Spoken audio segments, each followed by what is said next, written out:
This video concerns the student and his dreadlocks. It looks like the student will not part with his dreadlocks. That seems to be the case here. So Daryl George, who is 18 years old, was disciplined for wearing dreadlocks to school. So student Daryl George was punished by the principal, Lance Murphy, for wearing his hair.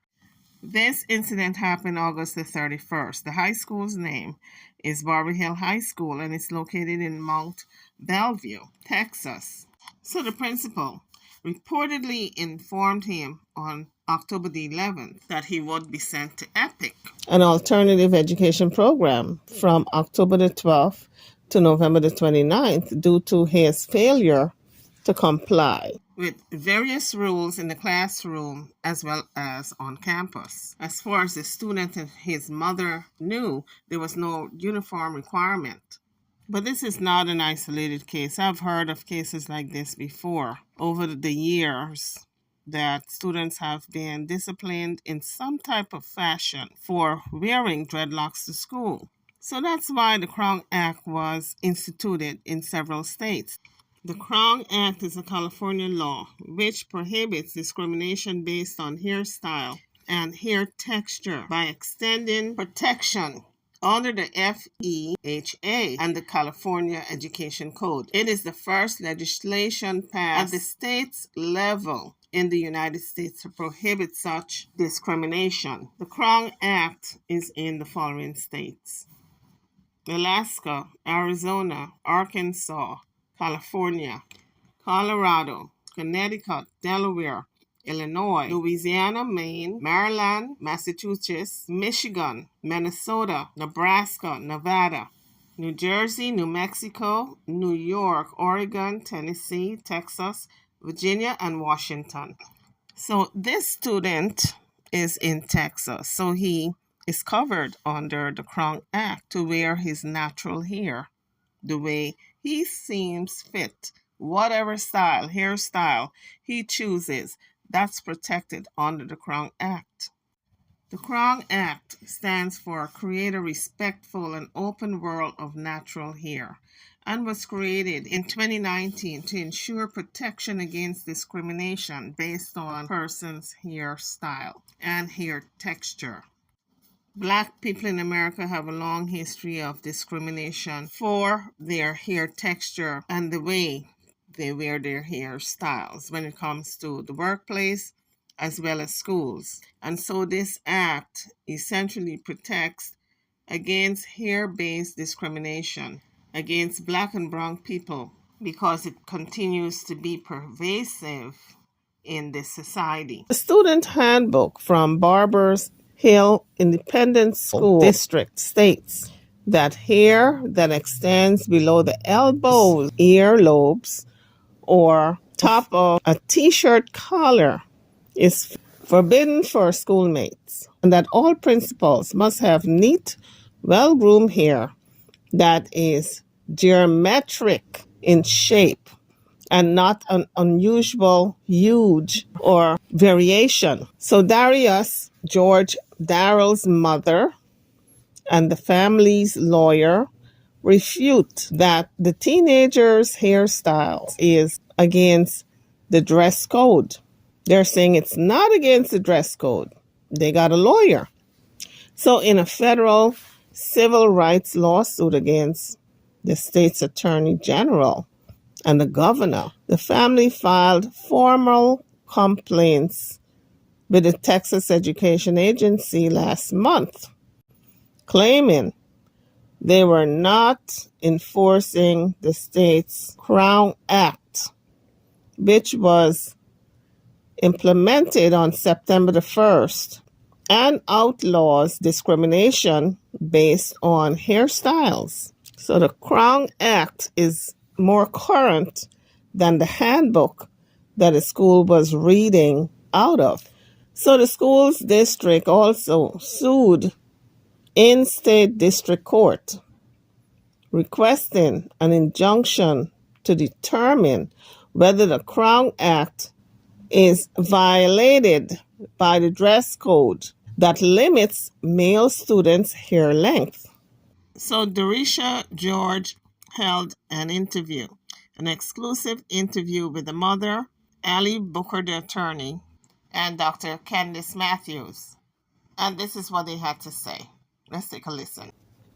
Well, ladies and gentlemen, we have an exclusive with you today. I know you heard about the story out of Texas, Barbers Hill ISD. Is it where you had the young man that was going to kick him out of school? Let's say that much, for having long hair, even though they had passed the Texas Crown Act to prevent those sort of things. So we're going to talk with his mother today, and Dr. Candice Matthews and Allie. So thank y'all for joining us today. All right. So Miss Darisha. Miss Darisha is the mother of the boy in question. Yeah. Tell us, a little bit what happened. So when he started school on August 16th. By the time it came August 31st, he was getting put in ISS for his hair. They alleged they seen his hair down below his eyebrows, which I have them on multiple occasions saying that they actually didn't see it. The ones who actually name is on a referral, which is Lance Murphy and Ryan Rodriguez. I have them both saying that they didn't see him, but again, they put him in ISS because they said when his hair is let down, it's below his eyebrows. So, but how do y'all know his hair is let down? How do y'all know his hair is below his eyebrows if y'all never seen it? So that's the first thing. The second thing, why is he getting put in ISS behind hair when that Crown Act it covers? He's protected under the Crown Act. So that's another reason. That's another thing that I can't understand. So for people who don't know, what is ISS? In-school suspension. In-school suspension. Okay, so, and correct me if I'm wrong, Allie, but the Crown Act protects against employees of, businesses and schools. Is that, because just for people that don't know, you can give us an interpretation of that? Yes. The Crown Act is an act that was put in place to protect hairstyles that are associated with specific races. They're targeting, of course, colored individuals, the African diaspora, because what they're stating is that this includes protective hairstyles, which are lock, braid, and twist. And so the issue with not having the Crown Act is that there's no protection for us in the African diaspora because it's not necessarily a religion. It's a cultural thing. Because, see, our spirituality has wavered. We've been uprooted. We've been taken away from our true religion. And so our religion is a conglomeration of a lot of Western civilization. Therefore, when we go to run an exemption, like other people, such as Punjabi, etc., who are able to run the religious exemption, it doesn't work for us. So the Crown Act was instituted to protect our hairstyles as well. Okay, so the enforcement of it. Who's going to enforce this Crown Act? Because wouldn't your case fall in the realms of the Crown Act? Yeah. So why isn't it being enforced? I'm going to be honest, I'm going to tell you. The reason that it's not being enforced is because this school laid the groundwork for the Crown Act in Texas to begin with. They don't like locks. It's what they don't like. And we know that because originally there was a gentleman named DeAndre Arnold and another student. And they originally had a dress code against their hair. Once the Crown Act started to be instituted in the United States, and they started to see that hair texture was covered and protected styles was covered, then they changed it. And they altered their school policy to now say, when let down. So they added a length requirement to the dress code. Why would you add a length requirement to the dress code? Because you are still trying to essentially keep out locks, braid, and twist. Because if someone is going to twist, lock, or braid their hair, essentially it's going to have to be long enough for you to do that with. So in instituting length, it's just a pretextual way for them to go back to discriminate. And so that's what they're doing. Crown Act came into law in Texas. It was signed, and it was supposed to take effect September 1st. They started harassing him on the 31st. so that he would be doing his first day in ISS on the 31st, going into the 1st, which is right when the act went into play. So what they're trying to do is say, no matter what you do, we don't want locks here, and we're not going to have them here, and we're going to find a way around each and every law or restriction so that we don't have to have them here. Like Dr. Matthews, you didn't get involved. You know, when you get involved, people getting exposed. It was also brought to my attention because one of my former teachers used to work at Barbers Hill High School for 9 years. Hence explains how I have the yearbook where it shows children that are not African American who have hair that violates their policy but never touch ISS. Okay, even when we were there the other day with Mom, and they had the communication director, Mr. Bloom, come bring his in there. And he was very, very, very confrontational when he came in. Because one, he thought that Attorney Booker was there. And I'm like, no, she's not there. You got to deal with me. And so then he was like, well, you know, we can't have, no, the media is across the street. So this is what you're going to do. You are going to go talk to that principal and find out if this child is going to be in ISS again today. So during that process, that's when we were looking at the other children that were coming in, right? We seen Asian kids, you coming in with hair down here. I don't see you in ISS. You had a couple white kids, Hispanic kids, hair that's like long, kind of like mine, past the ear. You know, I don't see them in ISS. But what really, really got it was that it was an actual white student that didn't have locks. They had dreadlocks. What he had. And then when I looked, I said, get that picture right now. Because, you know, we couldn't get the picture of the face because of confidentiality permanent. But we got back of that picture. It was past the earlobe and all that. It was past Chicago. And that kid just walking in there freelance like it's nothing. So then when we end up taking the picture, and so then by this time, the communications director, he comes back in and, you know, giving Mom the referral because she requested the referral a new one since you're putting him in ISS again after he completed it the week prior. I say, do you know that you have a white kid in here that got dread that's longer than Daryl's hair? But no, I don't. And I was like, oh, well, here the picture. Because, you know, I'm the queen of receipts. I had the picture. He was talking about, well, I don't know where that picture came from. That picture came right here from that door. Here's the timestamp. So why he not in ISS? Then he turned around and was like, well, maybe he has a religious exemption. I'm like, do you know he has a religious exemption? Because how do you know that Darryl doesn't have a religious exemption? So is his complexion his protection? Because that's exactly what it seemed like to me. And then he was like, no, it's not like that. No, yes, it is. It is like that. So if you're going to hold one kid accountable, then you need to hold all of them accountable.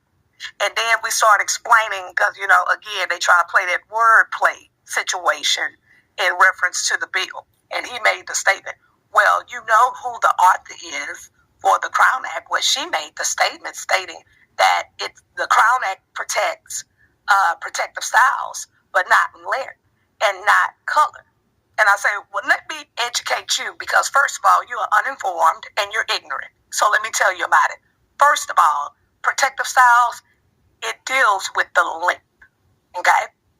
And then I just started, you know, going through like I'm doing a whole dissertation, trying to explain to him about locks, about our hair, how the reason why we call it protective styles, you know, how we have to use certain products, you know, for our hair. Because, I mean, you know, I have not like that when you just go over there and just put water on it and, you know, put some little head and shoulders and you go all about your business every day. We don't got to wash our hair every day. But we have to have certain products. So then, you know, he kept on, you know, trying to be dismissive and everything. And, you know, I didn't get into my original mode where I just rip your head off. I was just dragging the racism out of it, just dragging it out so everybody can see how racist they are. And then from that standpoint, you know, when Mom had something to say, he was trying to overtalk her. You know what I mean? Then Mom had something, wait a minute, hold on, I'm not done yet. And then, you know, then Mama do what she do. But again, he was like, well, you know, we can go ahead and, you know, we need to continue the school day. And the only thing that I told him, sing your soul. Now, when you hear me say that in that calm tone, you better watch your back. Because I'm coming back with that hammer. and it's going to be a problem for you. So it was just interesting just to the fact how dismissive and how, coming in aggressive, like telling us like we're going to have the cops escort you out. The cops ain't escort nothing out. Because one, I'm here as a civil rights, human rights advocate for this family. Okay? Attorney Booker not here. You don't got to worry about her right now. You got to worry about her later. Okay? But it was just the fact that it was a surprise attack. They wasn't ready for us to come the way that we did. And I saw that video. I saw him with his condescending attitude. And, we know racism when we see it. Because they thinking this racism is just a slur. But no, actually, the racism he was doing, the being condescending, just looking down on you, it's classic racism, to me. But, sister, let me ask you a question about your son. How is your son feeling, like with his mental health and related to this? He can't sleep at night. Every day, he dreads going to school. He dreads it. He cries. Every night I have to look in my son's eyes and give him words of encouragement just to even get him to go to sleep. And then when he finally go to sleep and have to wake up at the crack of dawn, because that's what time he got to get up to get on the bus, he had tears in his eyes. And I have to give him words of encouragement. We're going to get through this. We fighting for you. And I think that's the only reason he's sticking through it, because he know we're behind him. We're behind him. We coming full force by any means necessary. We're coming behind him. And it's messing with him mentally, physically, and emotionally. Like, it's rarely I see my son cry. Rarely. He don't like to cry, but he's been crying. Almost, does he feel criminalized? Yes. He feels like he's doing something but don't know what he's doing. He's getting angry because he's getting punished, and he don't know why he's getting punished. He told me he feels like he's back in the slave days, where you get punished for the way you look, and which is basically true. He's getting punished for the way he look and the way he wear his hair. He's not a bad kid. He's not disrespectful. He's not disrupting the class. So why are you putting him in ISS with students that's doing that? And now you threaten to send him to alternative school where they have kids that's really is troubled there? Why are you subjecting him to this kind of environment when he's not that type of child? So on top of the, mental health abuse that's being done by this school and discriminatory behavior, racism, white supremacy they're doing to this child, in the ISS itself, Dr. Matthews was showing me a video, and this video was sickening to me. I mean, they do this to anybody's child. But tell people that could be watching, there's people from all over the world watch, the platform like this. Let them know exactly what they're doing to your child behind hair. Not that he's beating people, he's being disruptive. No. Hair. They making him sit on a stool.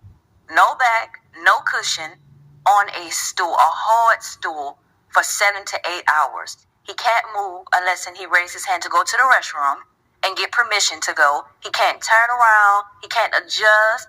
He have to, in their words, he have to sit straight forward and cannot move, or he's getting another disciplinary referral.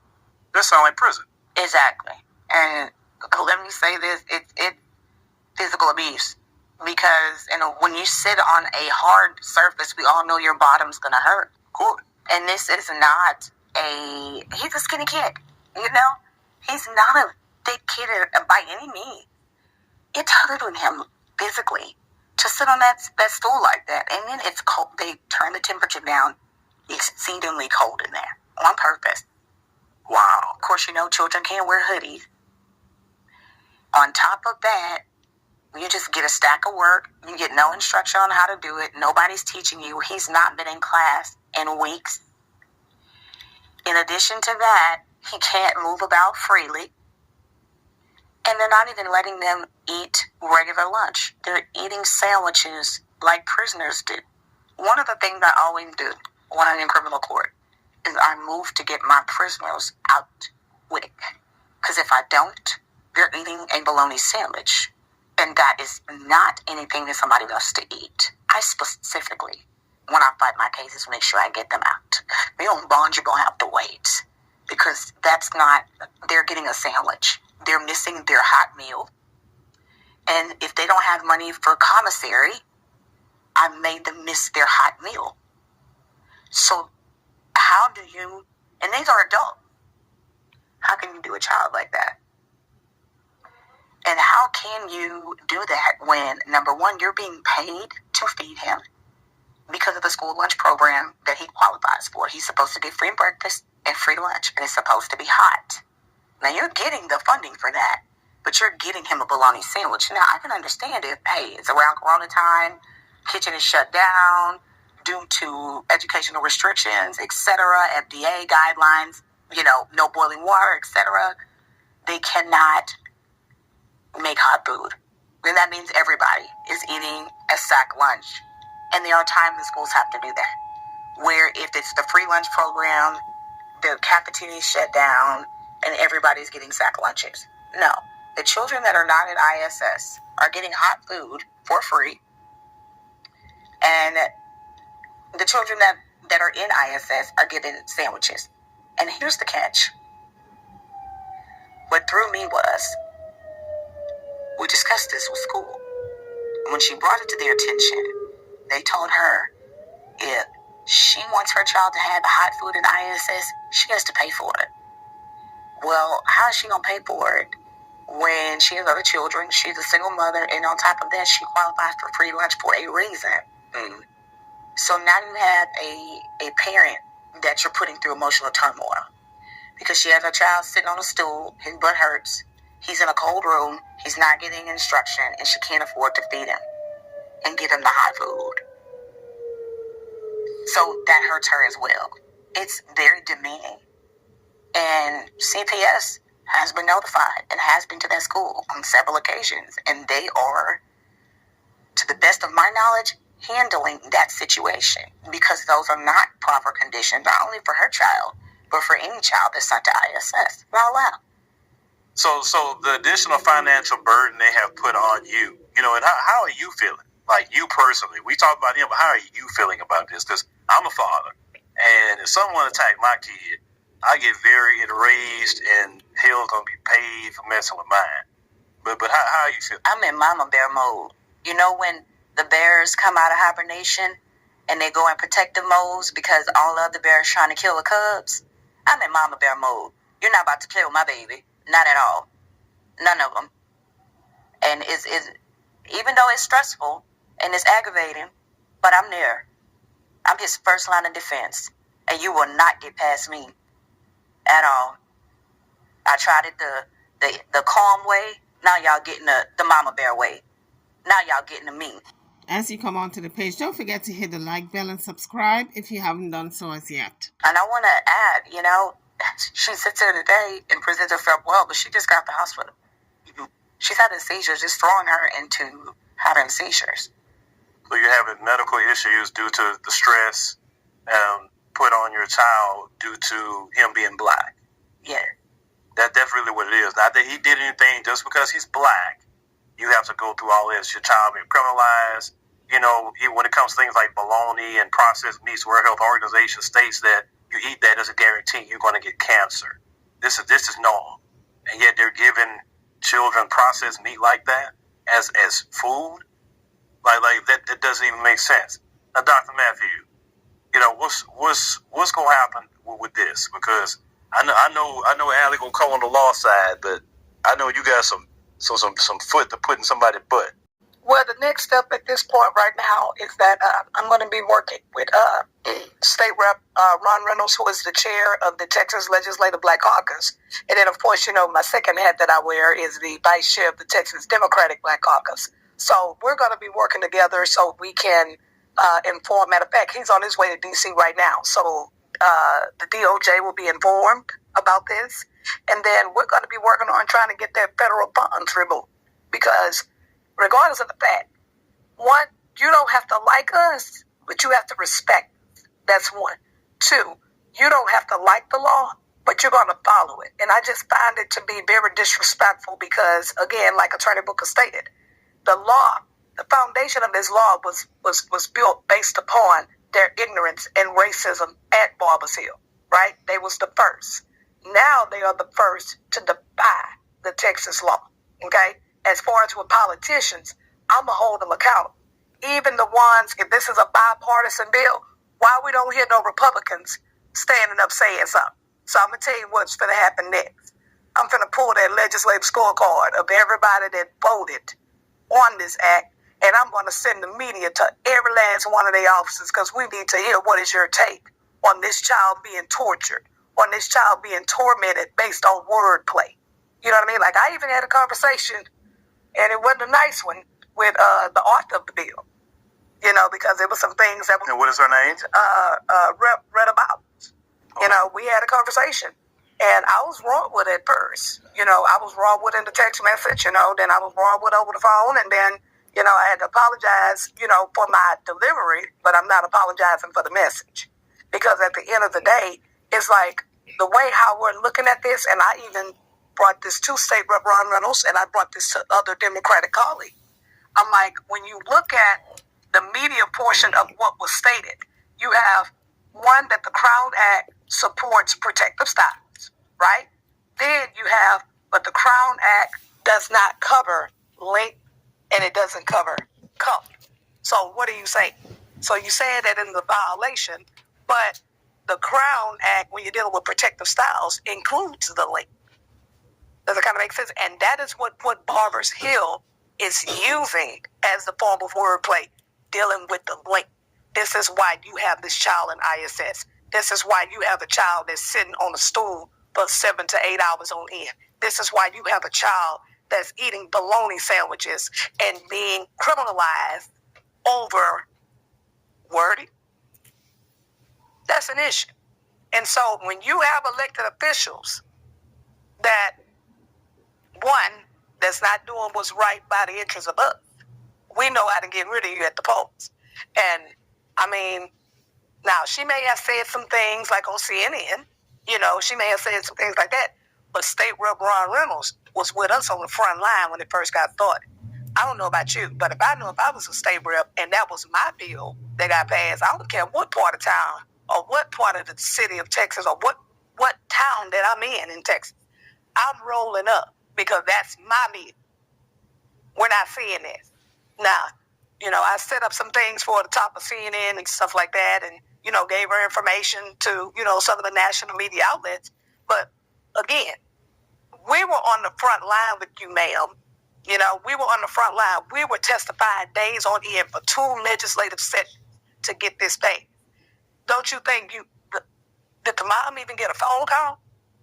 Senator Morris Miley did it. State Rep Ron Reynolds did it. We end up getting letters from both of them where they turn around and address the superintendent. Right when it got started, right when I notified it, they didn't waste no time. Senator Miles, State Rep Ron Reynolds gave condolences to the lady. Ma'am, you the author of the bill. This lady ain't never talked to you. So that goes to show that's the downside of politics. And see, that's why I come in. You know what I mean? And hold you accountable. And I really don't care how you feel about it, because I'm going to call you on your action. And at this point right now, I'm disappointed. I'm very disappointed. And then it was also brought to our attention that she's running for Congress. Yeah. So who going to endorse you? What support you going to have if you're not supporting this mother and what she's going through with her and her child, and a mother who's suffering health conditions? I mean, to the fact where she has to sign me over to stand for her. You think Barbers Hill don't like that? I don't think so. Like a power of attorney. Essentially, you have time, but she's going in and out of the hospital, and she's not going to be reachable for things, and it's taking a toll on her. And so at this point, it's like I need someone, because it's an ongoing situation. There are so many hearings and things that we're going to have to do and that we're already putting in place. We have to challenge even his educational file, because now you have write-ups in his file. I mean, it just goes, it's a rabbit hole. It doesn't end. And she can't physically withstand it at this rate because the stress is starting to take her out. So absolutely. Well, is this, you can correct me if I'm wrong, is this anywhere a violation of 1964 Civil Rights Act? Absolutely. And so the issue is